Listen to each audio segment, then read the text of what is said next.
Shri Swami Samarth. Video बघत आहात तर चॅनलला नक्की सबस्क्राईब करा.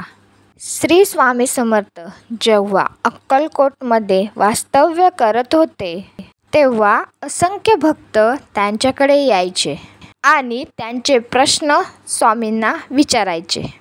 त्यातच एक दिवशी एक भक्त आलास आणि स्वामींना त्यांनी प्रश्न विचारला.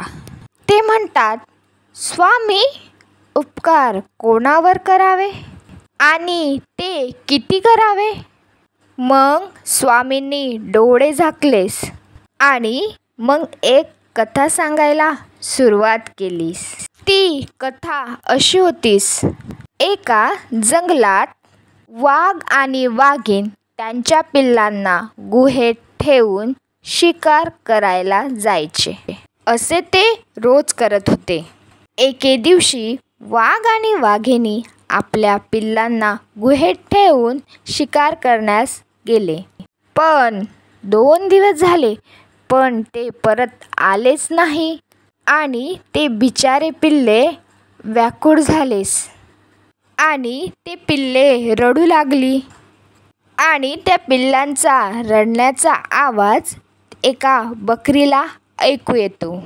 बकरी दयाळू मनाने त्या गुहेत जातेस आणि त्या पिल्लांना आपलं दूध पाजते. तिचं हे निस्वार्थी प्रेम पाहून पिल्लंही तिच्यावर प्रेम करू लागली. मग काय, ती रोज यायची आणि त्या पिल्लांना तिचं दूध पाजायची. मग काही दिवसांनी वाघ आणि वाघिणी परत गुहेत येतात. बकरीला बघताच वाघ तिच्यावर झडप घ्यायला लागतोस. पण त्याच क्षणी ते पिल्लं जोरात हाक मारतात, अहो बाबा, हीच बकरी आहे, तिच्यामुळे आम्ही जिवंत आहोत. हिचे खूप उपकार आहेत आपल्यावर. आणि मग वाघ थांबतो आणि तिच्या उपकारांमुळे त्याचं मन भरून येतंच. नंतर वाघ बकरीला म्हणतोस, आजपासून तू आमची पाहुणी आहेस. जंगलात कोणताही प्राणी तुला त्रास देणार नाही, हा माझा शब्द आहे.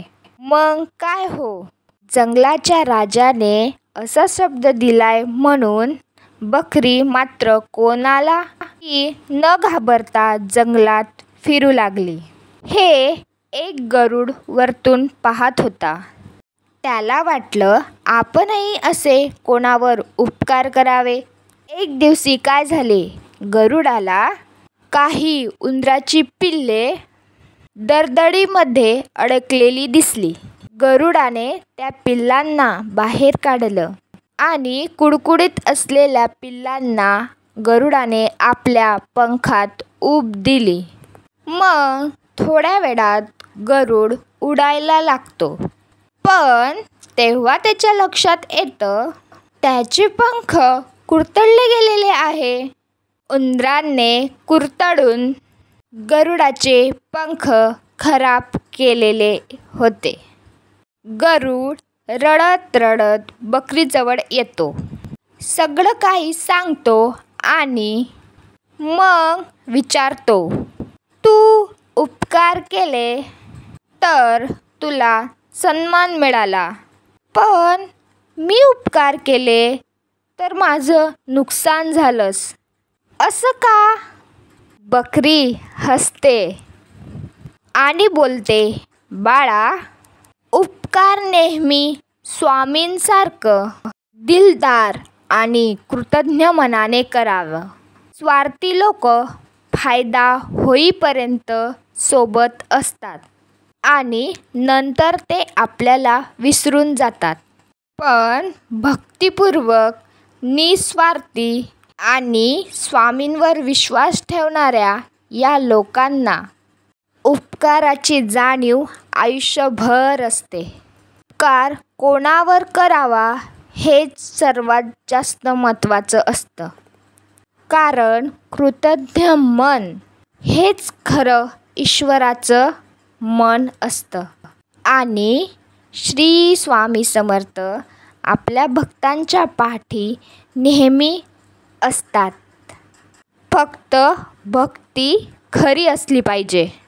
म्हणूनच तर स्वामी नेहमी म्हणत असतात, भिवू नकोस, कारण मी तुझ्या पाठीशी आहे.